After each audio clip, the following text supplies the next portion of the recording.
C'était pour la première fois de ma vie de voir des cartons qui sortaient comme ça. $100. Franklin. On m'a donné 2. Je buvais lentement à la gloire de 2 millions. Et quand on a fini, il a juste dit ramenez les cartons. On a amené les cartons. Comme c'était les genres de papas qui sont très modèles, qui n'aiment pas trop. J'étais très convaincu qu'il a dit au chauffeur un carton dans la voiture. Je parle de ça au passé sympa, ça me fait toujours mal. Nous prîmes le véhicule. Nous montâmes ensemble, moi et le chauffeur.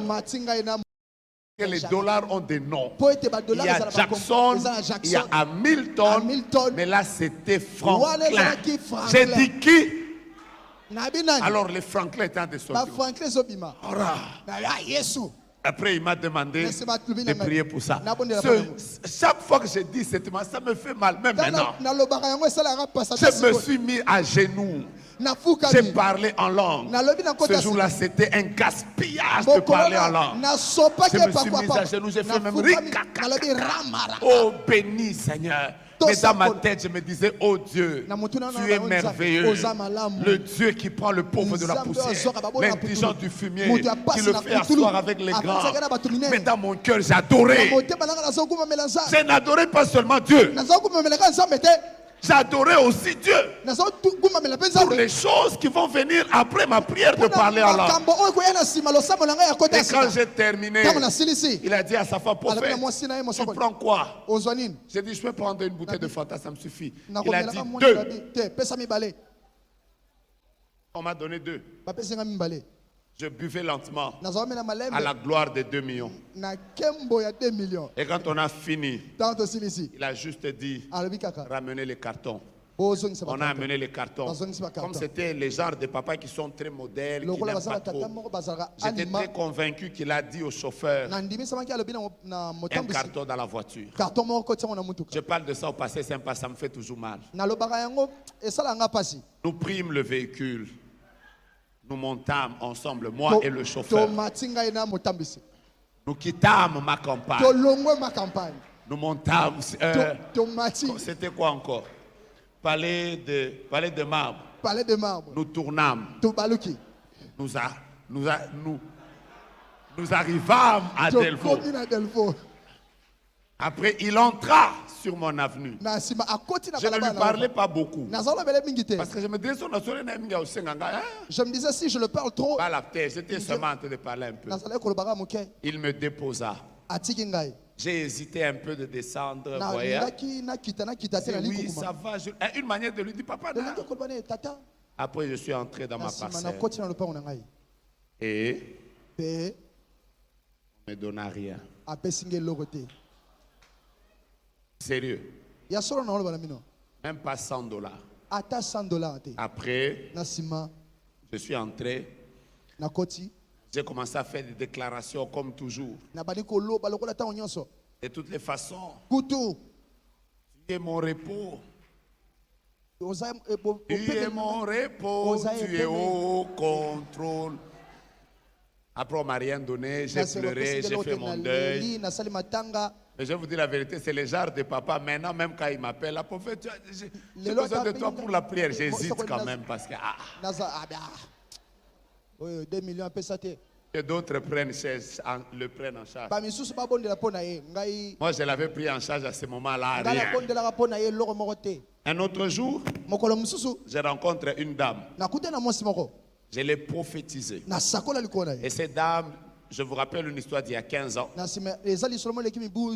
Elle m'a dit, prophète, j'ai 103 maisons à récupérer à Kinshasa. Et je vais les récupérer à partir du mois de juin. Si je les récupère, je te donne la dîme de 10 maisons. Après, elle m'a montré son compte en banque. Il y avait à peu près 3 millions. Elle m'a dit, le jour où je vais à Bruxelles, je rentre. Je te donne la dîme de cet argent.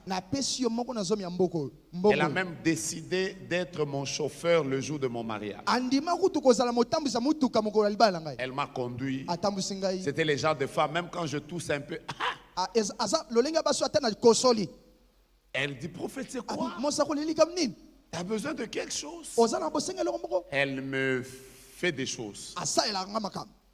Après, je me marie au mois d'avril. Au mois de mai, ici à Limité, à UDPS, le Sphinx dit, le 30 juin, tout s'arrête. C'est à cette époque-là que et les 1 plus 4, ils vont fuir la ville. Alors cette dame me dit, prophète, j'ai peur des troubles. Je vais à Bruxelles. Après les troubles, je reviens. Tu prends tes 10 maisons et l'argent là. Et je continue. Nous sommes partis, elle est partie. Je suis à Kolwezi au mois d'août. Je vois son téléphone sonner. Des genres d'appels, quand tu les vois comme ça, tu as l'impression que le cœur s'arrête. J'ai pris directement. C'était sa fille. Et là, elle me dira, tel que tu es là, prophète, maman vient d'entrer dans le coma. Je peux prier pour elle. J'ai réveillé ma femme. Je lui ai dit, chérie, chou, là, c'est une âme qui détient des choses de notre destinée. Réveille-toi maintenant. Nous commençons la prière. Nous prions. Nous prions. J'ai fait des prières que je n'ai jamais faites. Ce jour-là, j'ai dit au Seigneur que l'ange qui a la liste des personnes qui sera enterrées, qu'il voie le nom de la maman et qu'il efface. J'ai fait des prières. C'est maintenant que je réalise que ces prières-là, j'avais prié de 22h à 5h du matin. Et quand mon téléphone a sonné, je m'attendais à un miracle de Dieu. Quand on m'a dit qu'elle venait de rendre l'âme, j'ai pleuré ce jour-là. Je n'ai pas pleuré seulement une âme. J'ai pleuré 10 maisons. Quand je suis rentré, j'ai fait 1 semaine à Mangengenge. J'étais en train de demander au Seigneur, pourquoi moi, l'argent ne me suit pas? Pourquoi moi, même quand je suis devant une porte comme ça, où tout est réuni pour que je bouffe, quand ma tête apparaît dans un business. Je vous dis la vérité, pendant que j'ai prié comme ça, moi j'ai fait des business. Je suis dans le business, ça fait longtemps. J'ai tout fait. Pour vous donner un exemple, un jour, on m'appelle à Lubumbashi. On me dit, prophète, il y a quelqu'un qui vient d'avoir l'émeraude, première qualité. 1000 carats. 1000 carats. Si tu peux voir, j'ai même pris des contacts avec des gens ici. Je devais bouffer à 5 millions comme ça. 5 millions. Mes frères, j'ai pris l'émeraude à mes risques et périls. J'ai voyagé avec. Quand j'arrive à Kin, vous savez que cette émeraude-là n'était plus de... J'ai testé avec des géologues de la Gécamine. Quand j'arrive à Kin, je ne sais pas si ça s'était transformé. Si c'était quoi? Quand on teste comme ça, ce n'était plus l'émeraude, c'était le quartz. Mais je vous dis la vérité. Alors j'ai vécu des choses comme ça. Alors un jour je suis allé dire à Dieu, pourquoi moi? J'ai l'impression qu'il y a quelque chose qui me résiste. Je n'arrive pas à décoller. Je vous dis la vérité. Maintenant là, même moi-même, je n'aime pas prophétiser. J'ai fait des services prophétiques où moi-même je me disais, Vous voyez le nombre que vous êtes ici? C'est très peu.